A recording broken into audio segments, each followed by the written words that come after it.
하나님의 말씀 구약성경 이사야 1장 1절입니다.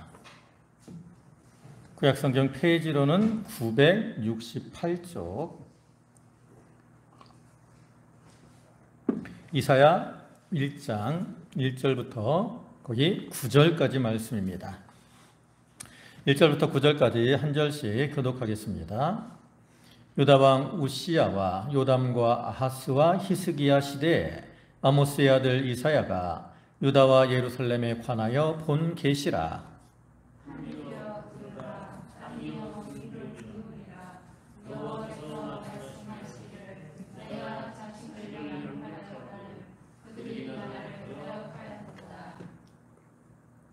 소는 그 임자를 알고 나귀는 그 주인의 구유를 알건만은 이스라엘은 알지 못하고 나의 백성은 깨닫지 못하는도다 하셨도다.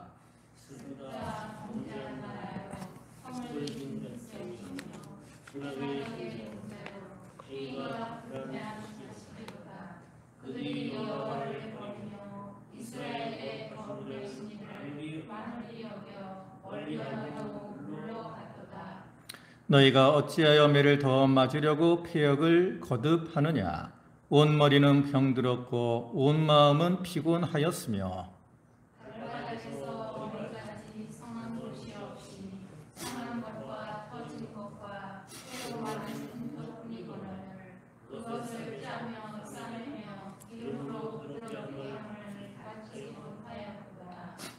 너희의 땅은 황폐하였고 너희의 성읍들은 불에 탔고 너희의 토지는 너희의 목전에서 이방인에게 삼켜졌으며 이방인에게 파괴됨같이 황폐하였고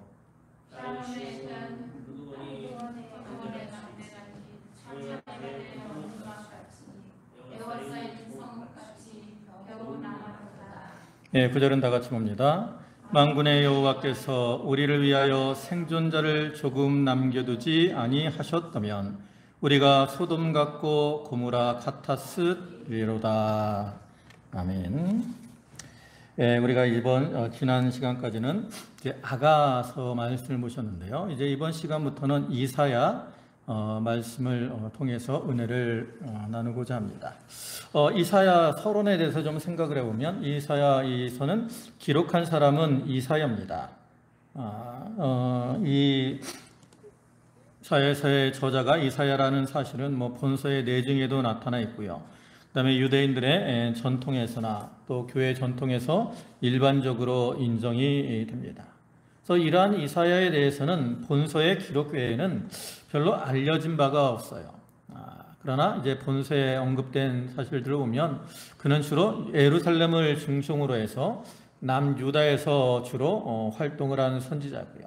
그다음에 그의 부친은 아모스고 그다음에 왕궁에 주로 출입하면서 왕이나 제사장들과 긴밀한 접촉을 가진 것으로 나타납니다. 그래서 이 사람은 이제 주로 귀족이나 왕족으로 여겨지는데요.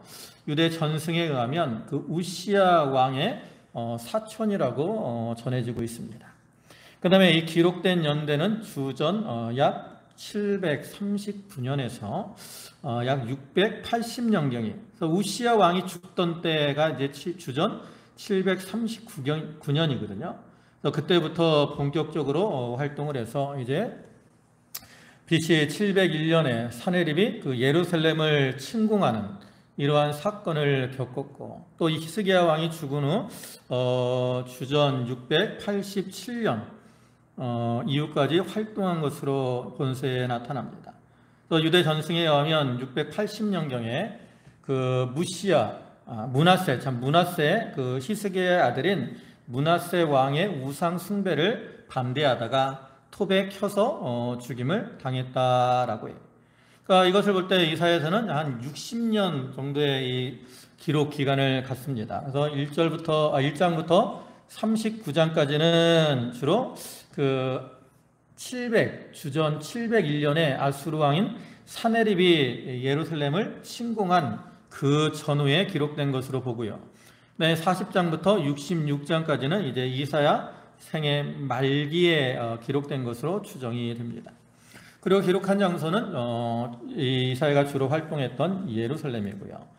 이 이사야서의 집필 배경이나 목적 이런 것들을 좀 생각을 해보면 이사야가 활동한 기간이 약 60년 되는데요. 그 기간은 이제 네 사기로 구분이 됩니다. 그래서 일기는 이 선지 활동을 시작한 때부터 아수르에 의해서 북이스라엘이 멸망된 그때까지가 주전 722년까지를 일기로 보고요. 그 다음에 이기는 북이스라엘의 멸망으로부터 아수르 왕 사르곤 2세의 통치 기간까지인 705년까지를 보고요. 그 다음에 3기는 사네립이 남유다를 침공한 시기, 즉 BC 701년 경우, 그 다음에 4기는 사네립이 이 유다를 침공한 이후부터 그의 말년까지 이르는 그의 기간을 말년으로 봅니다. 근데 이사야가 이렇게 활동한 이 시기는 남유다나 그 북이스라엘의 우시야 왕과 여로보암 2세라고 하는 그러한 왕의 통치 아래서 정치적으로나 경제적으로는 상당히 번영을 합니다. 왜냐하면 그 당시에 이제 애굽도 국가가 바뀌는 상황이고 아수르도 이제 나라가 좀 세워지는 이러한 시기 때문에 주변 왕국들이 강한 나라들이 별로 없었어요. 그래서 이 이스라엘이나 남유다나 정치적으로 군사적으로 경제적으로는 좀 부강한 이러한 상황을 이루고 있었죠. 그러나 그와 반대로 이제 종교적으로나 어떤 이 도덕적으로는 극도로 타락을 하게 됩니다. 그러다가 이제 아수르가 강해져서 팔레스타인 지역도 그 아수르의 영향에 들어가게 되고요. 그로 인해서 이제 북이스라엘이 멸망을 당하고요. 또 남유다도 아까 얘기했듯이 사네립의 침공을 받아서 어려움을 당하게 되죠. 그래서 이로 인해서 이제 이 유다 나라는 종교적으로나 또 도덕적으로 타락을 했고 정치적으로도 큰 혼란을 겪게 되는 거예요. 그래서 이러한 시기에 이제 이 이사야 선지자가 활동을 하면서 이 이사야서를 기록을 했는데 그 이사야서를 기록한 목적을 생각을 해보면 하나님께서는 첫째로는 그 하나님을 떠나서 우상을 섬기고 죄악 가운데 사는 자들을 심판하신다라는 것을 밝히는 거죠. 그래갖고 지금 현재 이 유다가 어려움을 당하는 것은 그들의 죄악으로 인한 하나님의 징계라는 거예요. 그리고 그를 통해서 너희가 이렇게 징계를 당하고 있는데 그러한 징계에서 벗어나려면 어떻게 해야 되느냐? 회개하고 돌이켜야 된다. 너희가 이러한 이 대적들의 어떠한 위협으로부터 벗어나는 것은 어떠한 세상의 세력을 의지함으로 그것을 벗어날 수 있는 것이 아니고 오직 하나님을 의지함으로 벗어날 수 있다라는 것을 가리키고요. 오늘날에도 우리 모든 성도들에게 구원은 하나님의 절대 주권에 달렸다라는 것을 교훈하면서 오늘날 우리들도 세상의 것을 의지하지 말고 하나님을 의지하며 살아가라 이렇게 교훈을 하는 겁니다. 그 다음에 또 한 가지 이 기록 목적은 뭐냐면 이렇게 하나님의 죄악에 대해서 심판하시지만 하나님께서 그 언약을 맺으셨기 때문에 그 언약을 믿고 말씀에 순종하는 자들을 남은 자들은 하나님께서 회복시켜 주신다 라는 것을 이제 교훈을 하는 거죠. 또 장차 이스라엘 백성들이 이제 바벨론의 포로 잡혀가고 괴로움을 당할 것이고 또 우리 성도들도 삶 속에서 많은 환난과 괴로움을 당하게 될 거지만 그러한 때에 하나님은 택한 백성들을 다 이렇게 멸망하게 하시는 것이 아니라 남은 자를 회복시켜 주시는 것처럼 반드시 회복의 은혜를 베풀어 주시다. 이것을 교훈하는 거죠. 그를 통해서 우리가 이제 그러한 하나님의 은혜를 소망하는 가운데 하나님의 뜻에 순종하는 이러한 삶을 살아가라고 하는 겁니다. 그래서 그러한 이사야서고요. 그 중에 오늘 본문의 말씀이 이제 두 부분으로 말씀을 하죠. 하나는 1절의 말씀으로서 표제어입니다. 1절 이 이사야서가 기록된 그 시기 또 어떤 예언의 주 대상이 누군가를 밝히죠. 그래서 여기 오면 이제 이 이사야가 활동한 시기는 우시야 왕이 죽든 그때부터 시작을 해서 이제 히스기야 시대까지 활동을 하죠. 그래서 이제 이스라엘이 남북으로 갈라지고 북이스라엘의 엘리야 선지자 이후에 그 다음에 아모스, 호세야, 미가 선지자들이 활동을 하는데 이사야는 그 시대에 활동한 선지자입니다. 그래서 이 이사야와 같이 활동한 선지자가 호세야, 미가 이런 선지자가 있어요. 호세야는 이사야 전기에 같이 활동을 한 선지자고요. 그다음 미가는 이사야 후기에 활동을 한 선지자입니다. 그 다음에 이 계시의 주 대상은 누구냐? 바로 유다와 예루살렘에 관하여라고 말씀하고 있는 것처럼 이 남유다 백성들, 하나님의 다윗과 맺은 그 다윗 언약의 정통성을 이어받은 남유다 왕국입니다. 그러나 이 이사야의 관심은 남유다에만 한정되어 있는 것이 아니고요. 좀 더 범위를 져서 이스라엘뿐만 아니라 세계 만민들에 대한 어떤 심판과 그를 통한 징계, 회개까지도 이렇게 말씀을 하고 있고요. 그리고 우리가 이사야에서 특별히 그 메시아에 대한 예언들이 많이 나타나고 있잖아요. 그를 통해서 메시아를 통한 구원을 우리에게 보여주고 있습니다. 그 다음에 이어지는 이제 내용은 2절부터의 말씀은 이제 드디어 그 이사야의 예언이 본격적으로 선포가 되는데 여기서는 먼저 무엇에 대해서 말하느냐? 그 남유다의 죄악에 대해서 신랄하게 지적을 하고 있어요. 그래서 이제 이 2절부터 뒤에 쭉 18절까지 정도가 그 이스라엘의 남유다, 이스라엘이라고 말하는데요. 그들의 죄악상에 대해서 말을 하죠. 그 중에 이제 2절부터 9절까지는 이스라엘, 이 유다 백성들이 하나님의 자녀로 택함을 받은 선민들인데 그들이 이러한 하나님의 자녀로 택하심을 받았음에도 불구하고 그런 하나님을 배은망덕해서 은혜를 저버리고 나갔다라고 책망을 하고요. 그로 인해서 이제 이 유다가 하나님의 징계를 받아서 성한 곳이 하나도 없이 머리부터 발끝까지 다 상한 것뿐이다라는 이러한 사실을 밝히고 있습니다. 그러면서 이제 그렇게 너희가 고통을 당하는 것은 바로 하나님을 떠나서 죄악 가운데 행함으로 하나님이 너희를 심판하신 결과다라는 것을 지적하고 그를 통해서 회개를 촉구하고 있는다라는 거죠. 근데 우리가 이러한 본문을 보면 하나님께서 이렇게 그들을 엄하게 징계하시고 계심에도 불구하고 하나님은 그들을 향해서 무엇이라고 부르느냐? 나의 백성, 또 자식이라고 칭하고 있습니다. 이런 하나님의 이 부르심의 이름은 그 이방 백성들과 구별되는 그 선민을 향한 하나님의 특별한 사랑, 부성적인 아버지로서의 사랑이 얼마나 큰가라는 것을 보여주죠. 그래서 비록 그들이 죄악을 범함으로 죄를 미워해서 징계하시긴 하지만 하나님은 이 유다 백성들 자체를 사랑하시기 때문에 사랑으로 그들을 품으신다. 그러니까 그들에 대한 징계도 그들이 미워서 징계하는 것이 아니라 회개하고 돌이켜서 바로 되기를 원하는 아버지로서의 어떤 그 공의로움을 보여주는 것이다 라고 증거를 하고 있는 거죠. 그러니까 우리가 이런 말씀을 기억하면서 오늘날 우리들도 우리가 하나님의 자녀이지만 죄악을 범하고 나가면 반드시 하나님의 징계를 당할 수밖에 없습니다.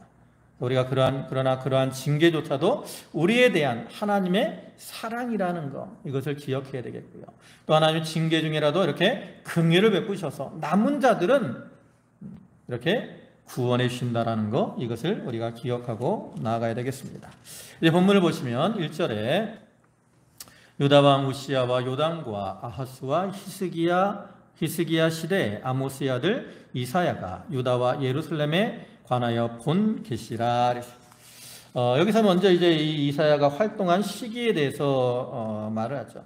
그러니까 여기 이사야는 우시야, 요담, 아하스, 히스기야 시대에 활동을 했습니다. 이 왕들에 대해서 좀 생각을 해보면 우시야는 이 남유다의 10대 왕입니다. 그래서 아사라라고 하는 별칭을 가지고 있고요. 주전 791년부터 739년까지 약 52년을 통치한 왕입니다. 그래서 그는 이 분비 증강과 변방 수비에 힘을 써서 국력을 크게 증진시켰고요. 또 선정을 많이 베풀었어요. 굳이 그렇게 악한 왕은 아닙니다. 그런데 이제 그 산당은 제거하지 못했고요. 그가 잘못한 것은 또 한 가지, 말년에 하나님께, 제사장만이 하나님께 드릴 수 있는 제사를 자기가 드리려고 하다가 하나님의 징계를 받아서 문둥병에 걸린 왕이 바로 이 우시야 왕입니다. 그 다음에 요담은 그 우시야의 아들로서 이제 그 문둥병에 걸린 아버지 우시야를 대신해서 섭정을 하기도 했어요. 그래서 섭정을 포함한 이 요담의 통치 기간은 약 747년부터 731년까지 16년간입니다. 그래서 그도 선정을 베풀었고요. 암몬도 이렇게 정복하기도 했지만 부왕과 같이 이 산당은 제거하지 못했고요. 그 다음에 이어지는 아하스 왕은 악한 왕입니다. 그래서 북이스라엘 왕들처럼 우상 숭배를 장려했고요. 다메섹에서 우상을 수입하기도 했어요. 그리고 그 우상을 쫓는 풍습을 쫓아서 자녀를 불사르는 등의 악한 행위를 서슴지 않고 행한 그러한 악한 왕이 있고요. 그 다음에 히스기야 왕은 우리가 잘 아는 것처럼 아주 선한 왕입니다. 약 29년을 통치하는데요. 남유다의 어떤 정치적 또 종교적 군사적 번영을 가져온 대표적인 선왕입니다. 그는 아수르가 이 예루살렘을 애웠었을 때 그 이사야의 도움을 받아서 하나님께 기도함으로 아수르의 공격을 물리치기도 하고요. 병에 들어 죽을 지경이 되었을 때 하나님 앞에 간구함으로 병에서 치유함을 받고 수환을 15년 연장받기도 하는 그러한 좋은 왕이죠. 그러나 이러한 히스기야도 그런 하나님의 은혜를 체험했을 때 그것을 하나님께 영광을 돌리지 않고 그 바벨론 사신들이 왔을 때 세상의 것을 이렇게 자랑하다가 결국 나중에 하나님 앞에 이 유다가 멸망당하게 될 것이다 라는 예언을 듣게 되죠. 그래서 이사야는 이러한 시대에 활동했던 선지자고요. 그 다음에 이러한 이사야에 대해서는 아모스의 아들 이사야라고 말을 합니다. 그러니까 이사야의 부친은 아모스예요. 아모스 선지자와는 다른 인물이고요. 아까도 얘기했지만 이 전통에 하면 이사야의 부친인 아모스는 아마샤의 형제이거나 아들로 알려집니다. 그러니까 결국 이 이사야는 왕족이에요. 왕족, 상류층이라고. 근데 이렇게 상류층에 있으면서 다른 상류층 사람들이 죄악의 길을 걸어갈 때 그는 그들과 동참해서 그들의 길에 동참해서 죄악의 길을 걸어가지 않고 오히려 그의 죄악을 고발하는 이러한 일을 합니다. 그래서 이사야라는 이름의 뜻은 여호와는 구원이시다라는 뜻이고요. 이 이사야에 대해 죽음에 대해서는 아까도 얘기했지만 정확하게 기록은 나타나 있지 않아요. 그러나 이제 유다 전통이나 뭐 이렇게 교회 전승에 의하면 므낫세 왕 때 그 우상 숭배를 지적하다가 톱으로 켜서 죽임을 당했다라고 알려지고 있습니다. 그다음에 유다의 이사야의 예언의 대상은 유다와 예루살렘에 관하여.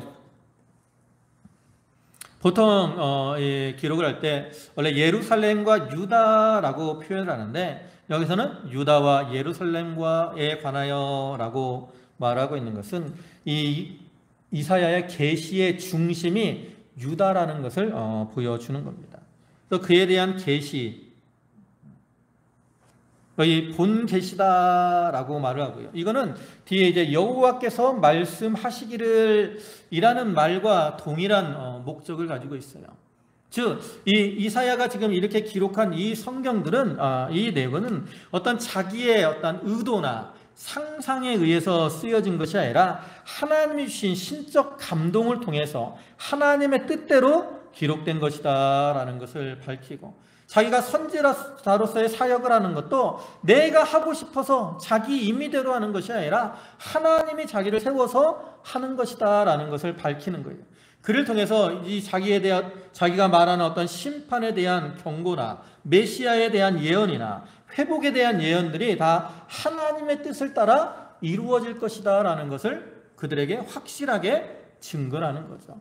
이렇게 하나님이 준 계시이고 여호와께서 주신 말씀이기 때문에 이 말씀이 힘이 있고 권위가 있는 거죠.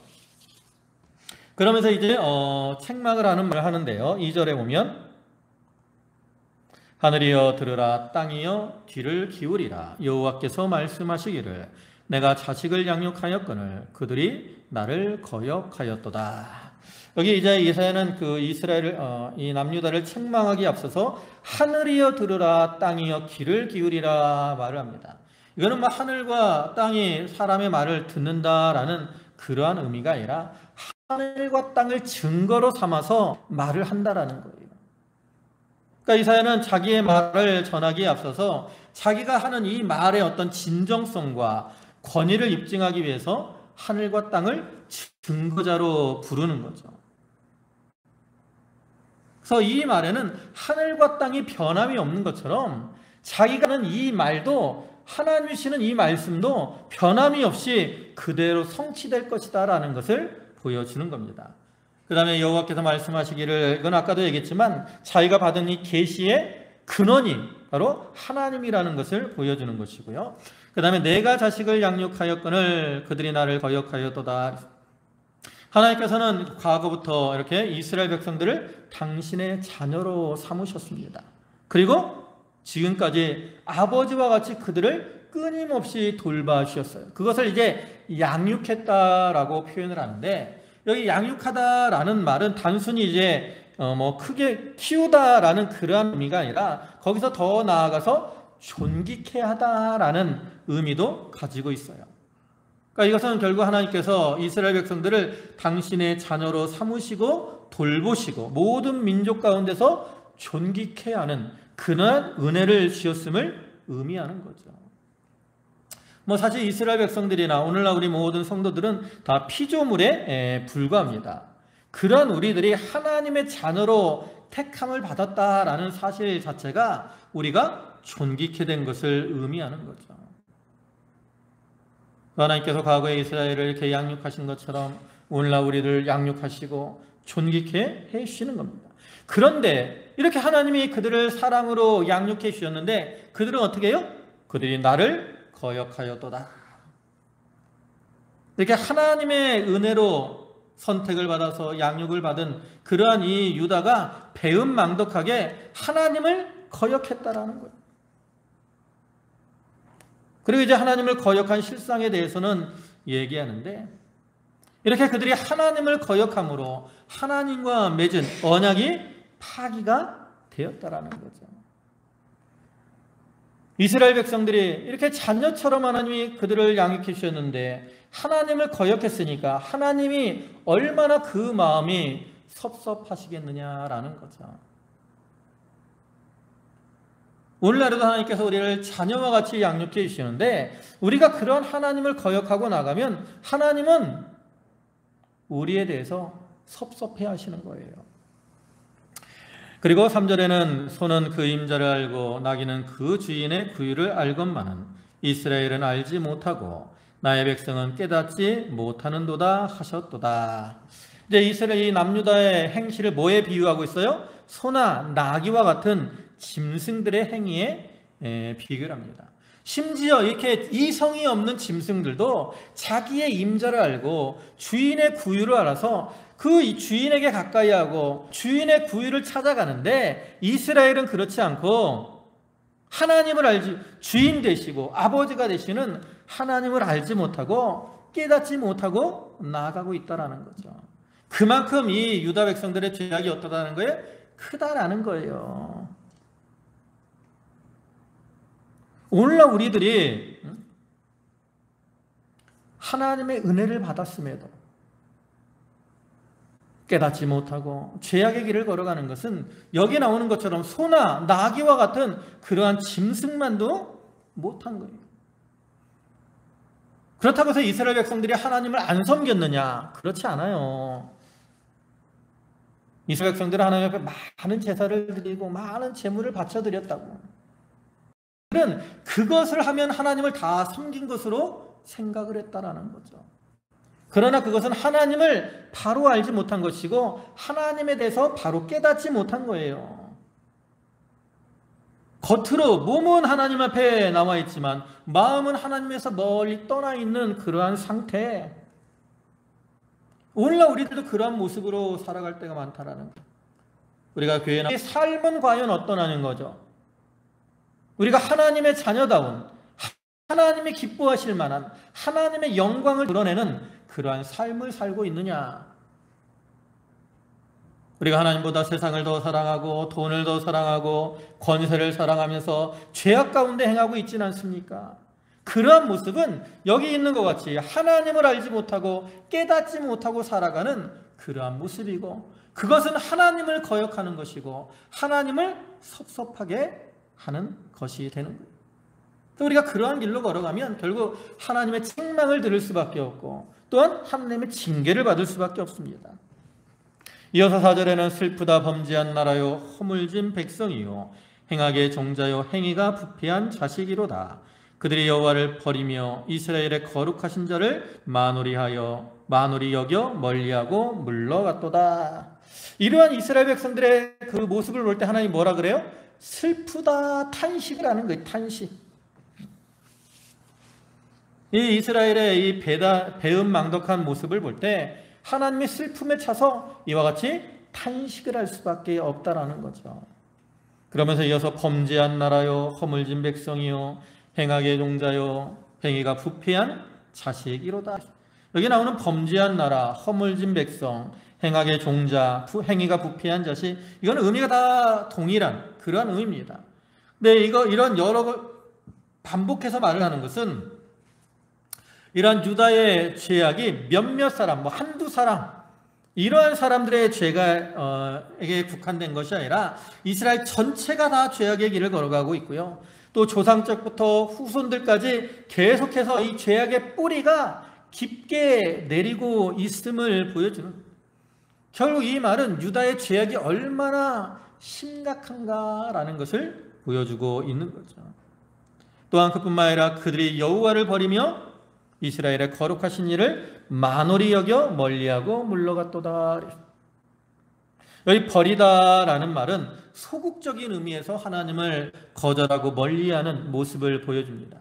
반면에 이 만홀히 여기다라는 면은 보다 적극적인 의미에서 하나님을 멸시하는 신성 모독적인 행위를 가리키는 거예요. 즉 하나님을 버리고 우상을 따라가는, 적극적으로 우상을 따라가는 그러한 모습을 만홀히 여겼다라고 표현하고 있는 거죠. 그러면서 이사야가 이러한 표현하는 것은 앞에 나타난 여러 가지 악한 행위의 원인이 바로 여호와를 버린 것에 있다라는 것을 보여주는 거예요.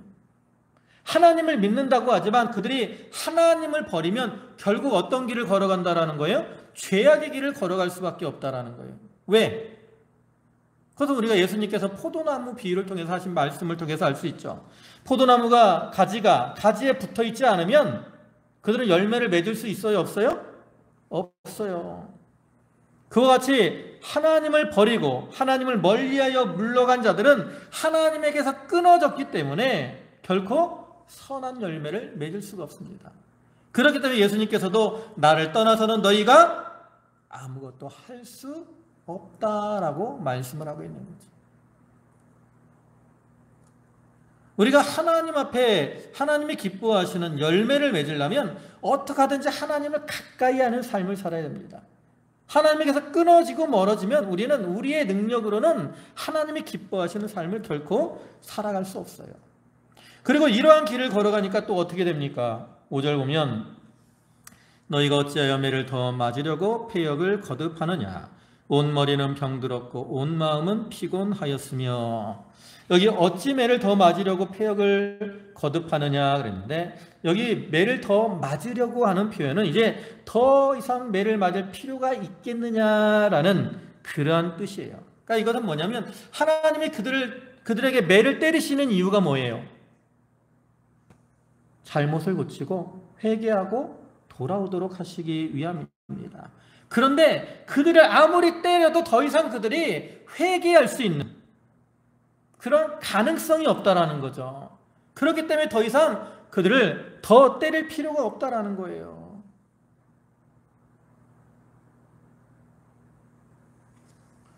하나님께서 유다를 징계하시는 이유는 유다를 사랑하기 때문에 그들의 잘못된 행위를 바로잡고 회개하고 돌이켜서 하나님의 공의의 심판을 면하게 하시기 위함입니다. 그런데 그들의 죄악이 이제는 극에 달았어요. 심판이 그들 앞에 예비되어 있다. 또 그들은 그들의 죄악에 대해서 무감각해요. 그렇기 때문에 더 이상 책망하거나 때리는 거, 이런 것들이 그들에게 아무런 유익이 되지 못한다라는 거죠. 여러분, 하나님께서 우리가 죄를 범하면 징계를 하십니다. 근데 우리가 징계를 받으면서도 계속 무감각하게 그 죄가 왜 나에게 왔는가 깨닫지 못하고 거기서 돌이키지 않으면 우리 양심이 어떻게 돼요? 무뎌집니다. 무뎌져. 화인 맞은 양심이라 그러죠. 점점 무뎌지게 돼요. 그러면 아무리 말을 해도 가책이 없어요. 죄를 지어도 가책이 없습니다. 처음에 죄를 지을 때는 목사님한테도 미안하고 눈치를 많이 봅니다. 근데 자꾸 죄를 범하다 보면 이제는 뭐 별로 가책이 없어요. 그러한 상태에 지금 이스라엘이 빠진 거죠. 근데 그렇게 되면 온 머리는 병이 들게 되고 온 마음은 피곤해지는 겁니다. 여기 온 머리는 병들었고 온 마음은 피곤했다라는 것은 결국 그들의 죄악에 대한 하나님의 징계가 아주 컸다라는 거예요. 또한 이것은 그들의 이제 어떠한 이성, 지적인 본성을 상징하는 그 머리와 또 도덕적인 본성을 상징하는 마음까지 죄악으로 인해서 부패해 있는 이러한 상태를 가리켜 결국 유다의 죄악의 어떤 심각성을 보여줍니다. 그래서 이와 같이 거듭 맞으면서도 회개하지 않고 나가면 이제는 머리가 병들게 되고요, 마음이 피곤하게 됩니다. 그래서 우리가 신앙생활을 해도 기쁨이 없어요. 늘 답답하고 곤고한 그러한 지경에 빠지게 되는 거예요.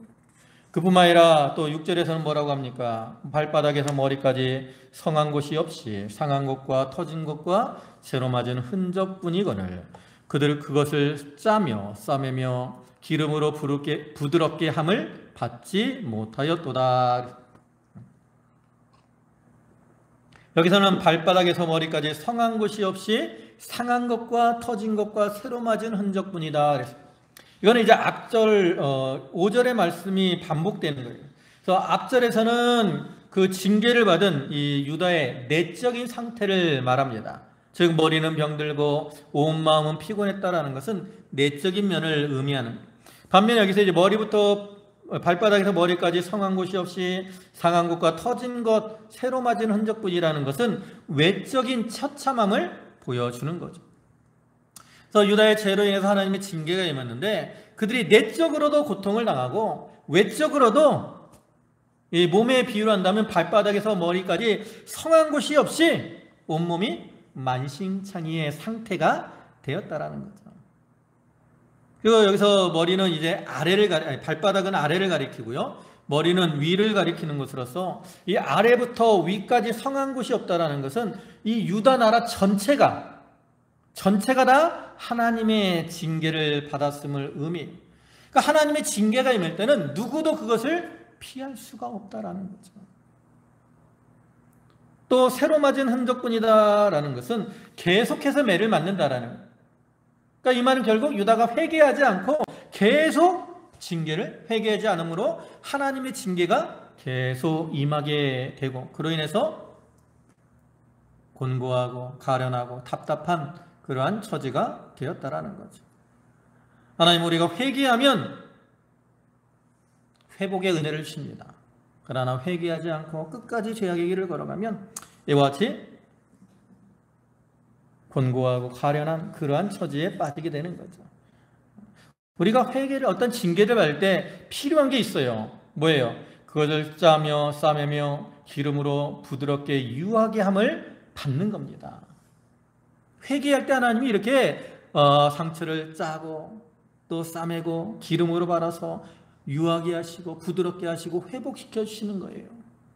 근데 그것을 받았어요? 받지 못했어요? 받지 못했어요. 이 말은 뭡니까? 회개하지 않았다라는 거죠. 회개하지 않으면 하나님의 회복의 은혜를 받지 못하는 거예요. 하나님이 우리를 징계하시는 이유는 이 잘못된 길에서 돌이켜서 회복의 은혜의 자리에 들어가라고 하시는 건데 회개하지 않으니까 그러한 은혜를 누리지 못하는 거죠. 그러니까 더 나아가서 이제 7절에서는 너희의 땅은 황폐하였고 너희의 성읍들은 불에 탔고 너희의 토지는 너희 목전에서 이방인에게 삼켜졌으며 이방인에게 파괴된 같이 황폐하였고. 이거는 이제 이사야 활동하던 시기에 이방인들의 침입을 받았던 그 장면을 이제 묘사하는 것인데, 이렇게 회개 징계를 했는데 받지 않으니까 결국 하나님이 이방인들을 통해서 그들을 징계하시는 거죠. 그래서 이것을 영적으로는 땅이 황폐했다는 것은 그들의 심령의 상태가 황폐하게 된 것을 의미하고요. 성읍이 불에 탔다라는 것은 하나님의 보호하심이 떠난 것을 의미합니다. 그런데 토지가 이방인에게 삼켜졌다라는 것도 영적 구원을 이루어 나갈 신령한 요소들을 대적들에게 다 빼앗겼다라는 거죠. 그러니까 불순종하고 나가면 그런 비참한 처지에 처지하게 되는 거고요. 그 다음에 근데 이제 8절과 9절에서는 이러한 심판 가운데서 이제 하나님이 은혜를 주시는 면을 보여줍니다. 8절에 딸 시온은 포도원의 망대같이 참외밭의 원둥막같이 에워싸인 성읍같이 겨우 남았도다. 여기 딸 시온은 예루살렘을 가리켜요. 근데 딸 시온이다라고 표현하는 것은 하나님이 그들을 그만큼 사랑하시는 사랑의 대상자임을 보여주는데, 그들이 뭐와 같이 남았어요? 포도원의 망대같이 참외밭의 원두막같이 남았다 그랬어요. 그러니까 이 포도원의 망대나 참외밭의 원두막은 그 한적한 곳에서 그것들을 지키기 위해 있는 운막인데요. 사람들의 어떤 발길이 잘 닿지 않는 외롭고 황폐한 곳을 상징하는 겁니다. 그러니까 하나님의 유다에 대한 죄악에 대한 징계로 그들을 치심으로 이렇게 유다가 황폐해지고 이제는 포도원의 망대와 같이 참외밭의 원두막에 같이 또 에워싸인 성읍같이 겨우 남은 거예요. 참으로 괴롭고 쓸쓸한 그러한 처지가 되고 만 거죠. 그런데 중요한 것은 뭐냐? 9절에 뭐라 그래요? 9절 다 같이 한번 보겠습니다. 9절 시작. 만군의 여호와께서 우리를 위하여 생존자를 조금 남겨두지 아니하셨다면 우리가 소돔 같고 고모라 같았으리로다. 근데 그들이 이렇게 조금 남았어요. 포도원의 망대같이 참외밭의 원두막같이 에워싸인 성읍같이 겨우 남았어. 겨우 남은 게 하나님의 은혜라는 거죠. 만약에 하나님이 그들을 엄하게 징계하셨다면 이것조차도 남지 않았을 거라는 거예요. 구약시대의 그 소돔과 고모라가 하나님의 징계를 받아서 그 성이 다 멸망한 것처럼, 그 시대 소돔 고모라 땅이 지금 어디 지역이라 그래요? 사해 지역이라고 말하잖아요. 사해 그 죽음의 바다라고 하는 그 지역이 이제 소돔 고모라 지역이라고 말하거든요. 하나님의 징계로 해서 그 땅이 완전히 멸망을 당한 거예요. 그런데 하나님께서는 이 하나님의 백성들에 대해서는 징계를 하시지만 생존자를 남겨두셨다라는 거예요. 포도원의 망도와 같이 또 참외밭의 원두막과 같이. 이게 바로 하나님의 긍휼하심이죠. 이게 이제 이사야서에 나오는 남은 자 사상을 가리키는데, 죄를 범하면 하나님 반드시 징계하십니다. 그러나 하나님의 백성들에 대해서는 하나님이 이와 같이 그루터기는 남겨두시고 그를 통해서 다시 회복되게 하는 그러한 역사를 이루어 나가십니다. 우리가 본문에서 본 것처럼 하나님이 죄악을 범하는 그 유다, 하나님의 택한 백성들, 하나님이 그들을 자녀로 여기고 아버지와 같이 그들을 양육해 주셨지만 그들이 죄악 가운데 행하고 하나님을 멀리하여 죄악의 길을 걸어가기 때문에 하나님이 그들을 징계하신다는 거예요. 그러나 징계들 중에도 하나님은 긍휼을 베풀어 주시고 이렇게 남은 자들을 이렇게 두신다라는 거, 이것을 우리가 기억하고 오늘날 우리가 하나님의 자녀로서 하나님께서 우리에게 베푸신 그러한 은혜들을 생각하면서 좀 하나님의 자녀다운 그러한 모습으로 살아가야 되고요. 또 우리가 잘못했을지라도 하나님이 우리를 징계하실 때 그것이 사랑으로 우리를 징계하시는 줄 알고 회개하고 돌이킴으로 하나님의 긍휼하심을 입는 그러한 저희들이 다 되도록 해야 되겠습니다. 기도하시겠습니다. 전능하시고 자비와 사랑과 긍휼이 풍성하신 주님 감사합니다. 아버지 하나님이여, 하나님께서 우리를 참 자녀로 여기시고 또 아버지와 같이 사랑으로 양육해 주셨건만 아버지 하나님, 저희가 하나님을 멀리하고 또 만홀히 여기고 죄악의 길을 걸어갈 때가 너무나도 많이 있습니다. 주여, 유다 백성들이 참 하나님을 멀리함으로 죄악의 길을 걸어갔고 그로 인해 하나님의 징계를 받게 된 것을 저희로 기억하게 하시고, 저희가 하나님을 떠나서는 아무것도 할 수 없는 줄 알고 아버지 하나님, 하나님을 가까이 하기를 힘쓰는 저희들 되게 하여 주옵소서. 또한 하나님은 심판 중에도 이렇게 남은 자들을 남겨두시는 그러한 은혜의 하나님이심을 또한 저희가 기억하게 하시고, 우리가 이렇게 지금도 죄악의 길을 걸어가고 있지만 하나님이 참아주시고 기다려주시는 그 은혜를 생각하며 회개하고 돌이켜 하나님의 긍휼하심을 입는 저희 모두가 되게 하여 주시옵소서. 주여, 저희 성도들 한 사람 한 사람을 기억해 주시고 가정들마다 은혜를 주셔서 아버지 하나님, 저희 성도들 그 하나님의 자녀로서 하나님을 가까이 하며 그를 통해 복된 삶을 살아가는 모든 성도와 가정이 되게 하여 주시옵소서. 예수님의 이름으로 기도 올리옵나이다. 아멘.